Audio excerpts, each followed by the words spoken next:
балалар? Сәлеметсіңдер ме балалар? Сәлеметсіз бе мұғалім? Отырыңдар. Жақсы, бүгінгі сабағымызды бастайық. Балалар, бүгінгі сабағымыздың оқу мақсаты мәтінді іштей түсініп, және қажетті ақпаратты тауып, шолып, белгі қойып оқу. Қазір балалар бір-бірімізбен біз психологиялық ахуал туғызайық. Психологиялық ахуал туғызу үшін біз мынау түрге тұрған тілек ағаштан назар аударайық. Тілек ағашының әрбір жүрекшесінде жылы лебіз, жылы сөздер жазылған. Соны келіп бір-бірден оқып, бір-бірімізге жылы лебіздерімізді білдірейік. Мария, келе ғой.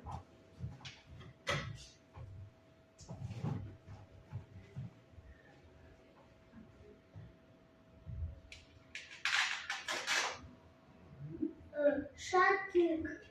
Жақсы, жарайсың, отыра ғой. Келесі, Ислам. Тезірек, тезірек. Артем, келе бер.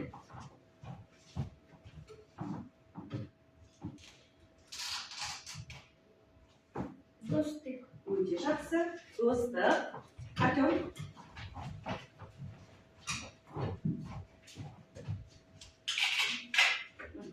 Махаббат. Жақсы.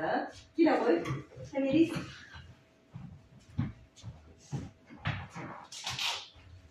Қуаныш. Қуаныш. Жақсы. Келесі, Виолетта.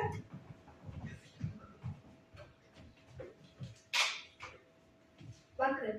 Бақыт. Өте жақсы. Келе ғой.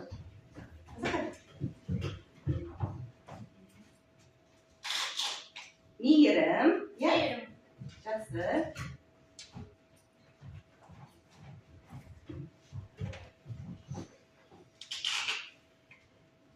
Ұзақ өмір. Ұзақ өмір. Өте жақсы. Келе ғой. Келе.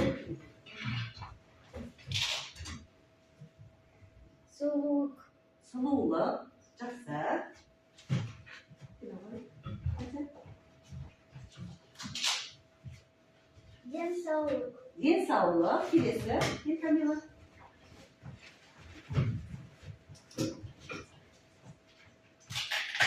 Махаббат. Махаббат. Өте жақсы. Жарайсыңдар, бір-біріңе, сендерге де мен де денсаулық, оқуларыңды жақсы оқуларға, және де көңіл күйлерің жақсы болуына тілектеспін.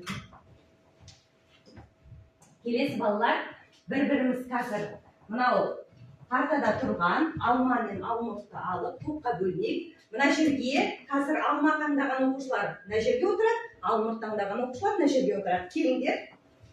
Алма таңдаңдар, алмұрт таңдаңдар, қайсысына кел таңдаңдар.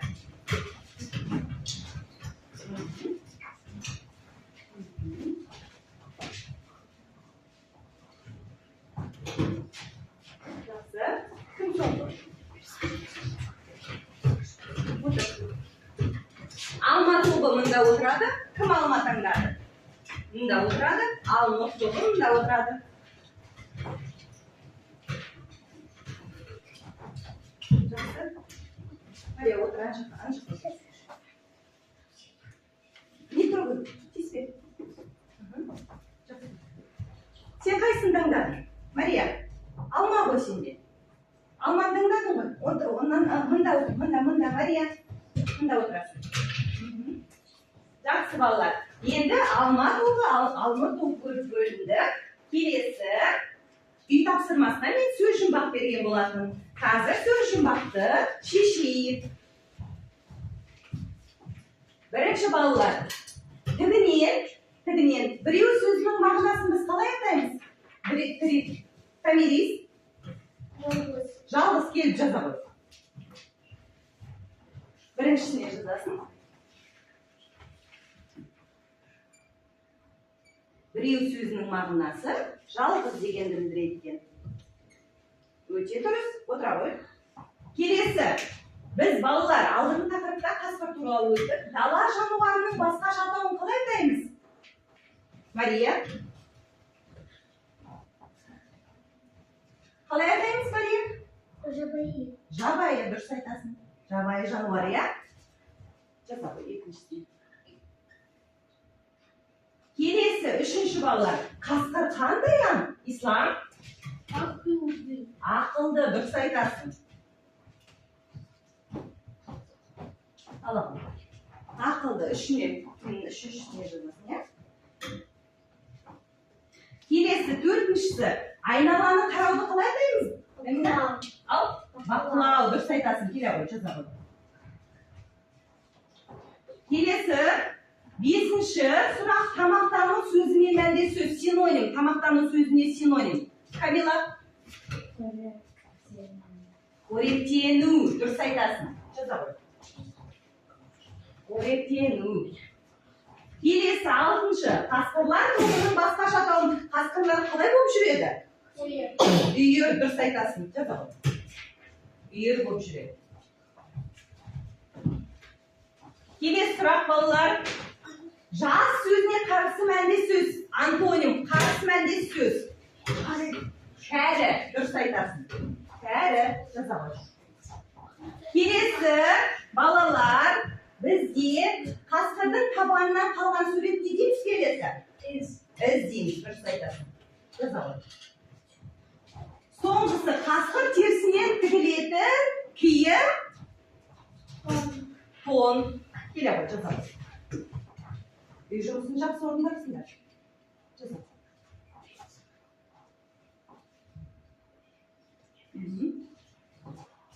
Жақсы, отырамын. Өте жақсы. Үй жұмысын дұрыс орындарасыңдар, балалар. Келесі, балалар, қазір миға шабуыл әдісі арқылы мен сендерге мында қараймыз, суреттерге қараңдар. Және де мақал-мәтел оқиып, сабақтың не туралы екенін сендер болжауларың қажет. Ағаш талғалды жерде көгереді. Деревина плажа вместе зеленеет. Ағашты жемісінен, ерді ісінен таниды. Дерево узнают по плодам, а человека по делам. Мәуелі ағаш майысқа, плодоносное дерево легко гнется. Қалай ойлайсыңдар, балалар не істеп жатыр? Ағаш отырғызу. Өте жақсы, ағаш отырғызып жатыр. Мінекей, бүгінгі біздің тақырыбымыз, жаңа тақырыбымыз ағаш отырғызу. Бүгінгі күнді дәптерге жазамыз. Бүгін ақпанның 21-і сынып жұмысы ағаш отырғызу. Дәптеріңді алып, жаңа сөздерді дәптерімізге жазамыз.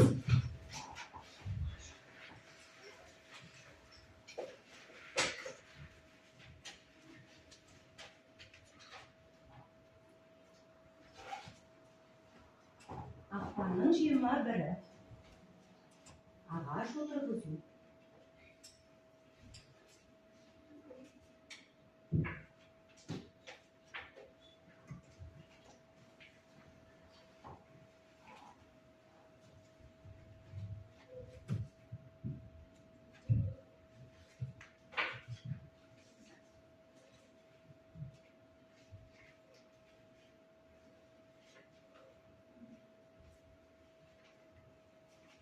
İslam жаза ғой.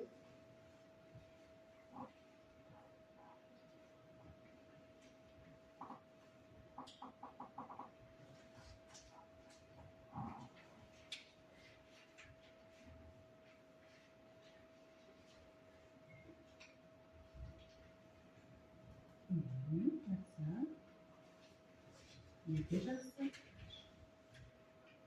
Болған оқушылар қолымызды көтеріп отырамыз. Өте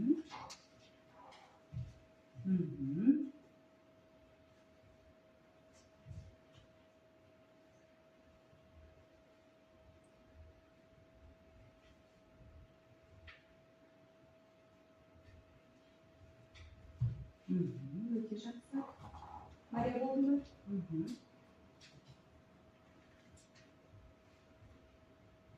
Балалар, емен дегеніміз орысша атауы қалай екен?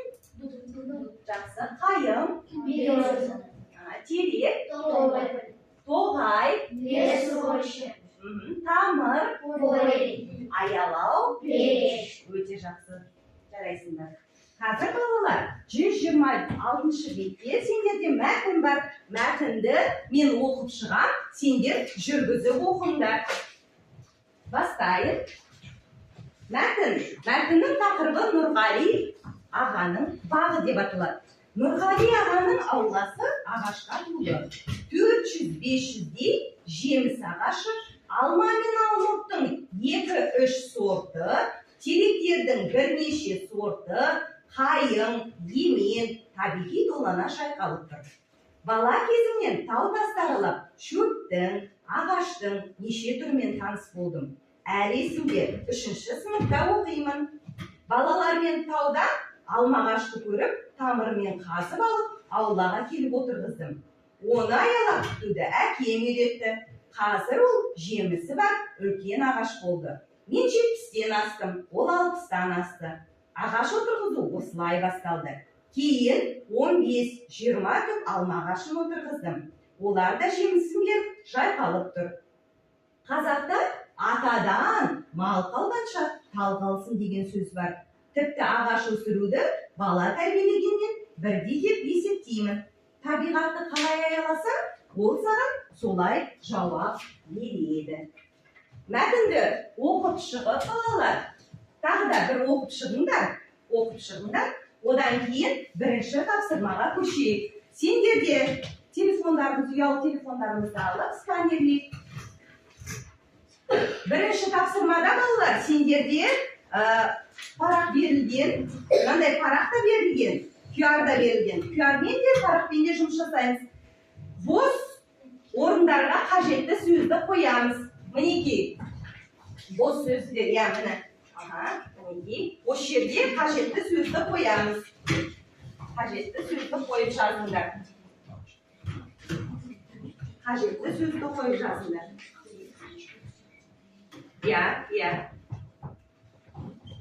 Көмектес. Артем, мынаны қоя сал, мына жерге. Көмектес. Ар жағынан бар. Мына жағынан сел.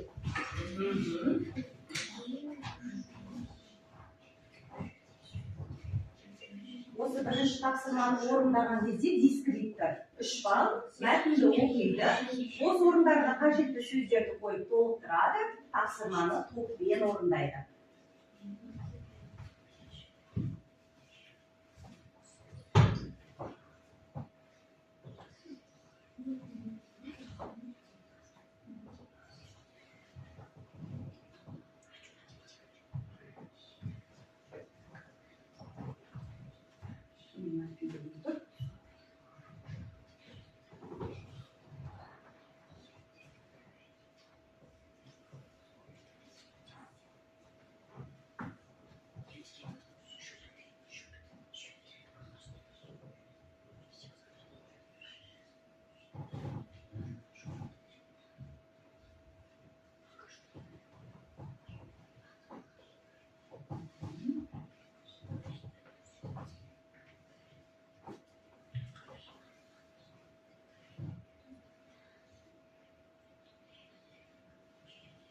Балалармен таудан не көрді?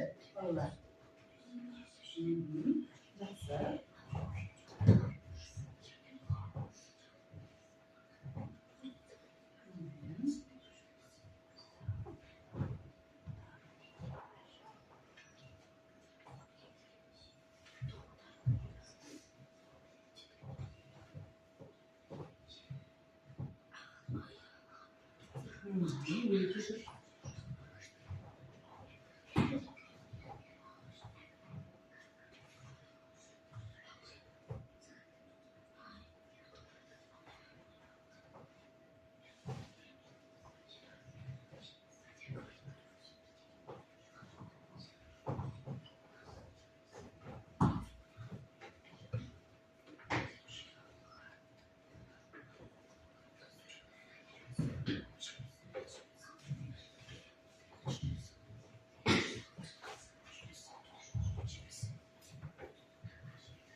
Ағашы болды.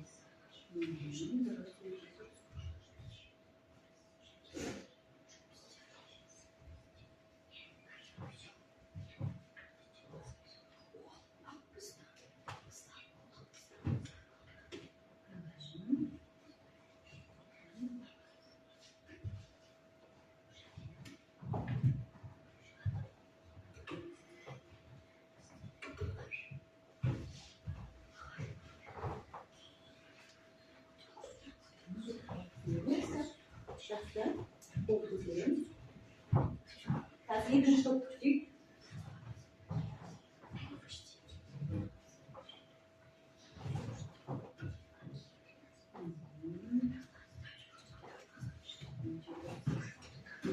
Мынаны бастаңдар. Дұрыс па, қате ме? Өте жақсы орындадыңдар. Дұрыс дейді сендерде. Әнеки, мынаны басамыз, сонда дұрыс па, бұрыс па шығарады. Дұрыс, өте жақсы орындадыңдар дейді. Жақсы, енді отырамыз орындарымызға. Отырамыз. Отырамыз. Қараңдар, балалар. Нұрғали ағаның ауласы ағашқа толы. Қандай сөз жетіспейді? Қажет сөз. Жақсы, 400 дұрыс айтасыздар. 500 дей. Келесі, жеміс ағашы алма мен алмұрттың неше сорты бар екен? 2-3 сорты. Жақсы. Теректердің неше сорты бар екен? 1. Жақсы. Келесі, табиғи доланамен қатар қандай ағаштар жайқалып тұр? Қайың және емен, дұрыс айтасыздар. Бала кезінен тау-тасты аралап, менің неше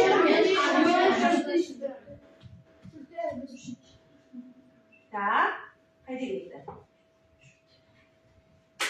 Міне шөптің, ағаштың, әлі есімде? 3-ші сыныпта оқыған, иә, кезінде? Сыныпта оқимын, балалармен таудан не көрді? Алма ағашты көрді, дұрыс айтасыздар. Нені қазып алды?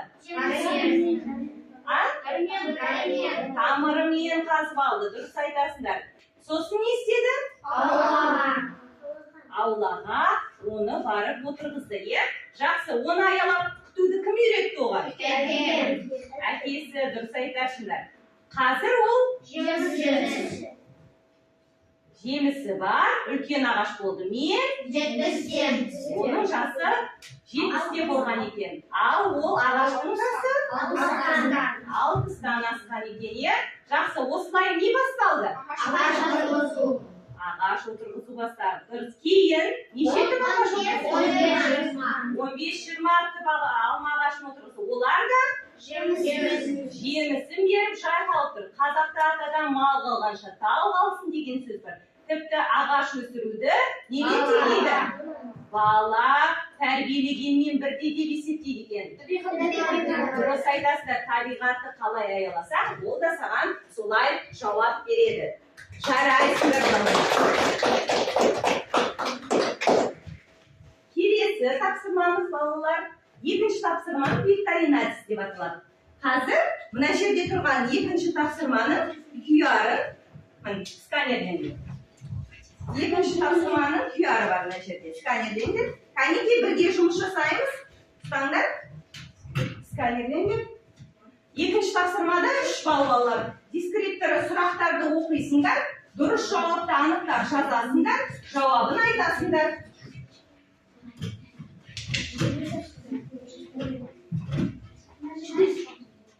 Иә? Старт деген тұр, соны басасыңдар. Старт деген тұр. Сұрақтарға жауап бере беріңдер.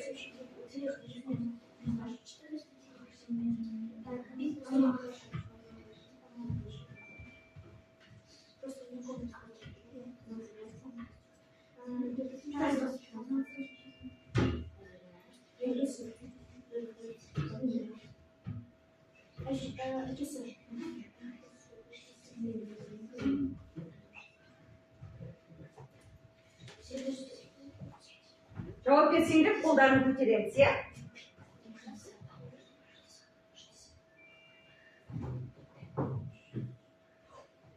Жасы нешеде болды? Енегер қандай сөз болды? Болдыңдар ма? Өте жақсы. Неше балл жинадыңдар? 8 сұрақтың 8-і дейді. Өте жақсы. Кәнекей көрсетеміз? 8 сұрақтың 7-еуіне, біреуінің қате жауап берсіңдер. Қазір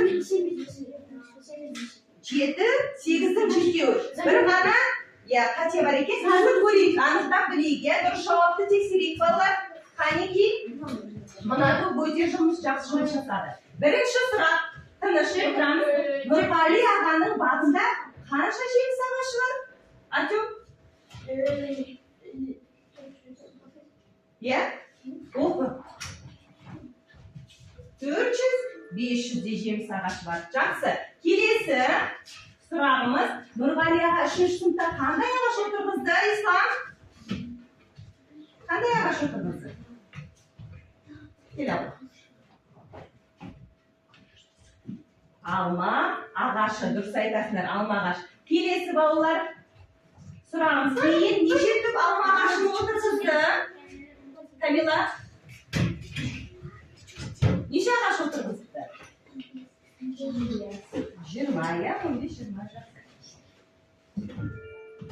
Жақсы. Келесі сұрақ, қазір 1 минут. Ағашты аялап күтудің Нұрғали ағамызға кім үйреткен екен? Кім үйретті? Әмина? Әкесі, дұрыс айтасыңдар. Келесі балалар. Мәтінде Нұрғали ағаның жасы қаншада делінген? 70, ya қазақша? Қазір, бір бас. Жақсы. Келесі. Нұрғали аға отырғызған ағаштың жасы қаншада? Қанша? 60-та, дұрыс айтасың. Өзі 70-те, ал ағашы 60-та екен, е? Өте жақсы отыра ғой. Келесі сұрағымыз, мәтінде қандай өнегелі сөз бар, Томирис? Қаттырақ жауап береміз. Атадан мал қалғанша тал қалсын. Дұрыс айтасың. Келесі сұрақ, соңғы сұрақ, е? Мәтін тақырыбы қалай аталады? Кім айтады? Мәтіннің тақырыбы қалай аталады? Виолетта? Нұрғали ағаның бағы. Дұрыс айтасыңдар. Өте жақсы. Жарайсыңдар. Кәнеки, ол баштап қояйық. Өте жақсы. Келесі балалар тапсырмамыз. Мынау смайликтерді қазір мен ашып, мына жерде ашамын. Қараңдар балалар, қазір өздеріңнің көңіл күйлеріңді білдіріңдер. Қазір ашып алайын. Мына жерде балалар, сендердің аттарың жазылып тұр. Мына жерде 3 смайликтің түрі тұр. Соның қайсысы сендерге сәйкес келеді? Көңіл күйлеріне соны көтеріп, сол жерге алып барасыңдар аты жөндеріне. Кел алдым. Қайсысы көңіл күйің қандай екен сенің білейін?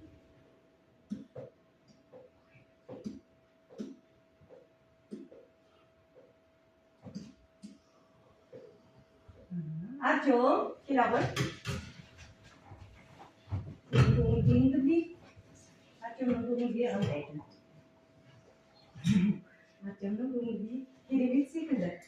Так, Камила. Кел ғой.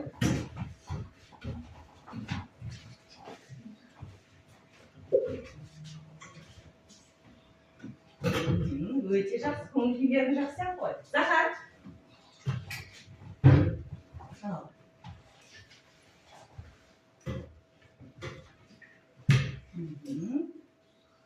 Жақсы. Келесі Томирис бізде.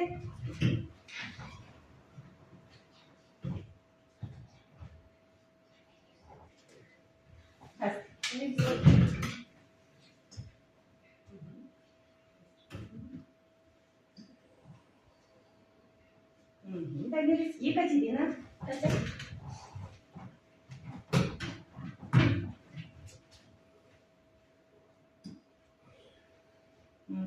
Өте жақсы. Ильдар.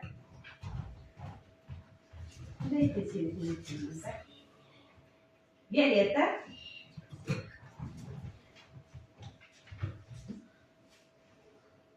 Өте жақсы. Ислам.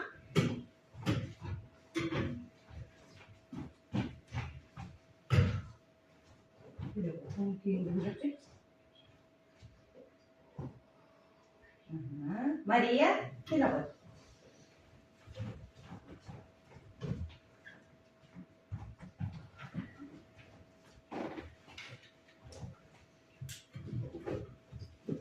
Нашықтан алады? Нашықта да бар ма? Сондан да бір. Бір жерде Мария. Жақсы. Жақсы балалар, бүгін қарасам көңіл-күйлерің өте жақсы екен, иә? Келесі балалар, қазір сергіту сәті орнымыздан тұрайық. Сергіту сәтін қазір қояйын. Тұрайық, орнымыздан тұрамыз.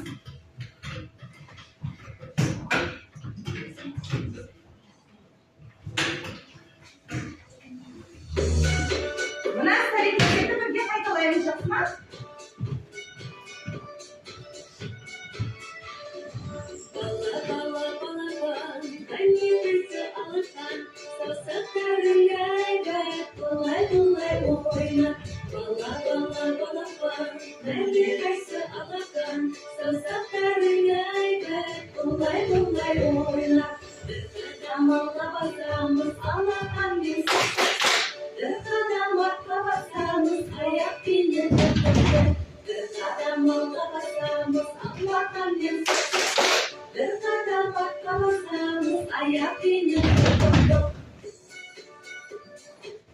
Жақсы.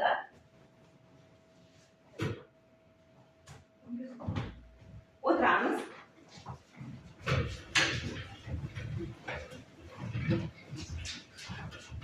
Көңіл-күйіміз көтеріп алып деп ойлаймын. Қазір балалар үшінші тапсырма беріледі. Сендер де үшінші тапсырмада не істейсіңдер? Мына жерде мәтін әр топқа екі түрлі мәтін берілген. Келіңдер, жиналыңдар мына жерге. Келіңдер. Мәтін бойынша не істейміз балалар? Сурет саламыз. Қызық. Қазір мінекей үш батманын бердім. Қазір қарындаштар берем. Ал мәтінді оқимыз. Бірінші балалар міндетті түрде оқимыз. Мәтінді оқығаннан кейін не істейміз? Сурет саламыз. Так. Мінекей. Алматы облысына жақта ғой. Мәтінді ауыстырып алматы ғой. Так, міне. Міне балалар, мәтінді қатты оқимыз. Дауыстап оқимыз мәтінді. Бірінші оқимыз. Оқы. Бұл тапсырмада балалар сендерге 4 балл беріледі. Дескрипторы мәтінді оқиды. Мәтін мазмұнына байланысты сурет салады. Суретін сипаттап береді. Топпен қорғайды.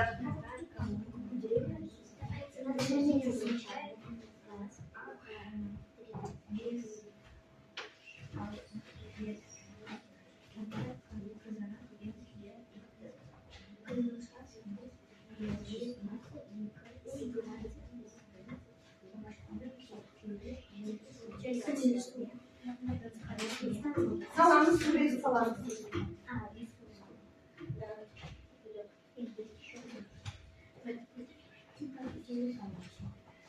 Sureti salın derim. Bakın da okudun da bu. Komiktis, Maria. Komiktis. Sal, birliği sal. Ne şekilde? Birliği salamız. Ben arkadaşlar var. Ağaç salamız ya.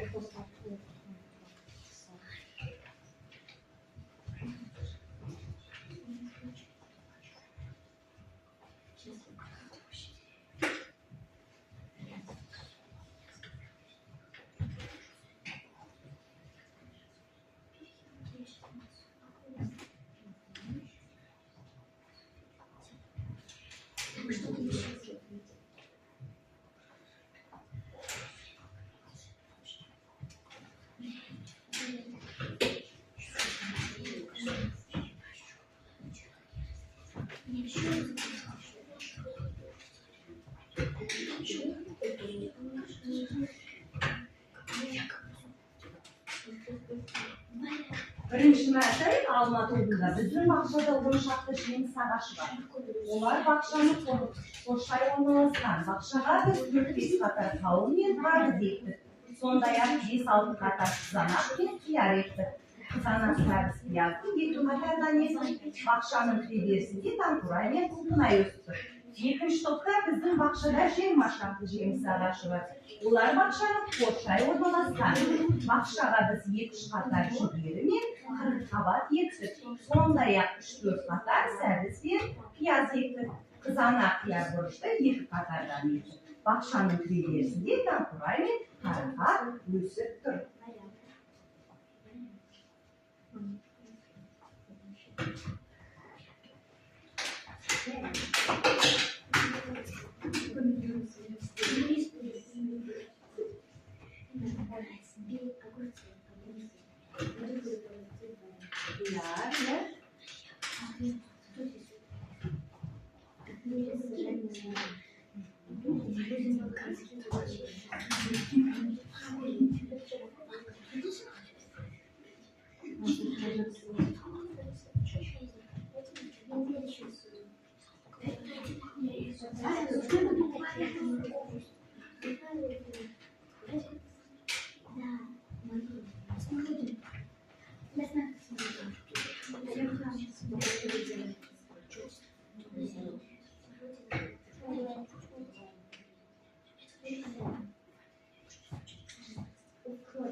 Bolsanlar oldu bu tiremiz ya.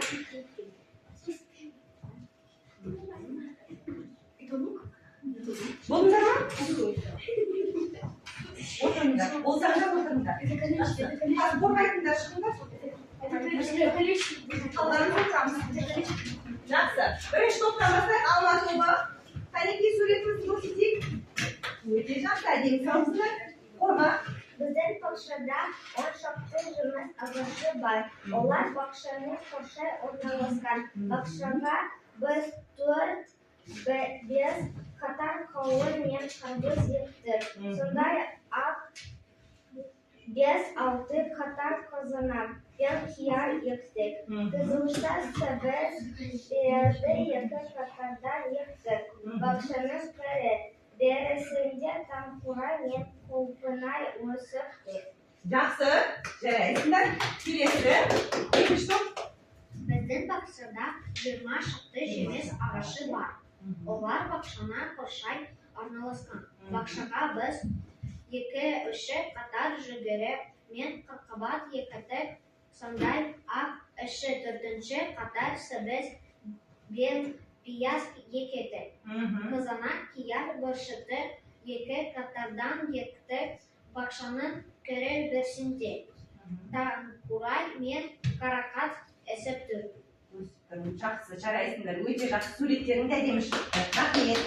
Кәнеге шапалақтап қояйық. Жақсы, отырыңдар. Жақсы балалар. Өте жақсы бүгін белсендісіңдер. Қазір балалар кері байланысын білем. Сендер толтырасыңдар бұл жерде аты жөндеріңді, сыныптарыңды, пәннің атауын, және де балалар сабақтағы көңіл күйлеріңді, одан кейін сабақ сендерге түсінікті болса жазамыз. Түсінікті болып түсініксіз болса түсініксіз деп жазамыз. Қай бөлігі ұнады, осы кері байланыс беретін толтырамыз. Толтырыңдар. мен сендерді бағалап жіберейін. Бүгін өте белсенді болдыңдар, жарайсыңдар. Қыздардың бағалауын қазір киіз үй әдісі арқылы бағалайық. Бүгін Екатерина 10 балл, Ильдар 10 балл.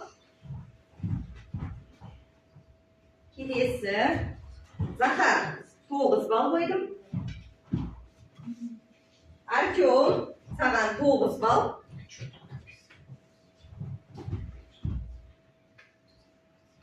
Камилаға бүгін 9 балл. Так, келесі екінші топқа берейін. Бүгін Дамина 10 балл. Так, Виолетта саған 10 балл. Тамирис бүгін өте белсенді болды. Жарайсың 10 балл. Және де бізге Марияға 9 балл. 9 балл. Және де соңғы Исламға да 9 балл қойдым бүгін. Өте жақсы. Жарайсыңдар. Бүгін сабақта өте белсенді болдыңдар.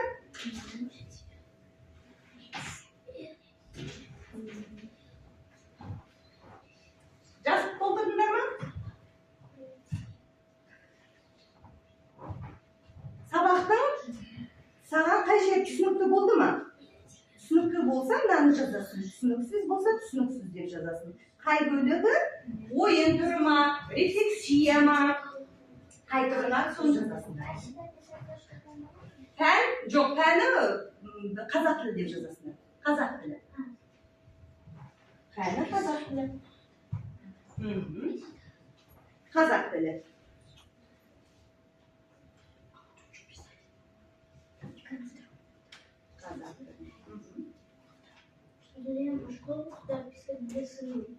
Сынып, біздің классымыз сынып. 4-ші аят.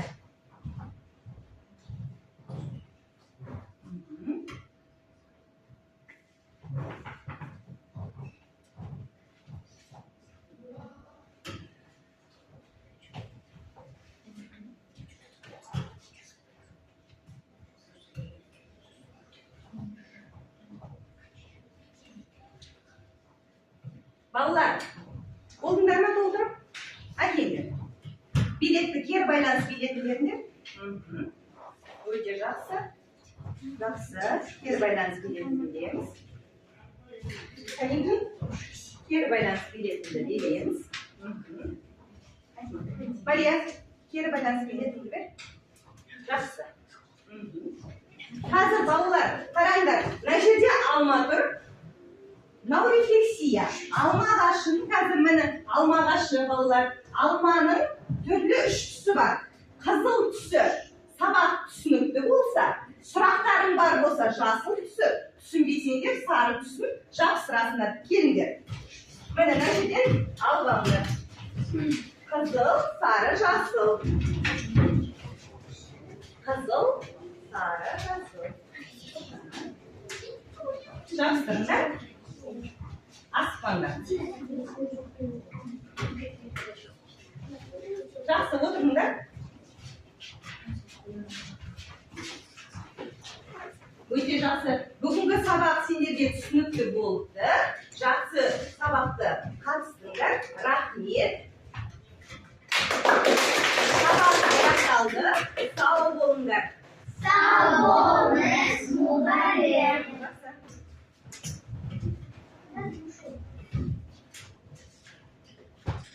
Аяқтайсаңыз.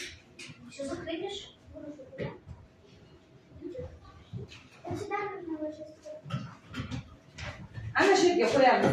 Барлық алма, алмашты сол жерге қоямыз. Болмай, сақайын.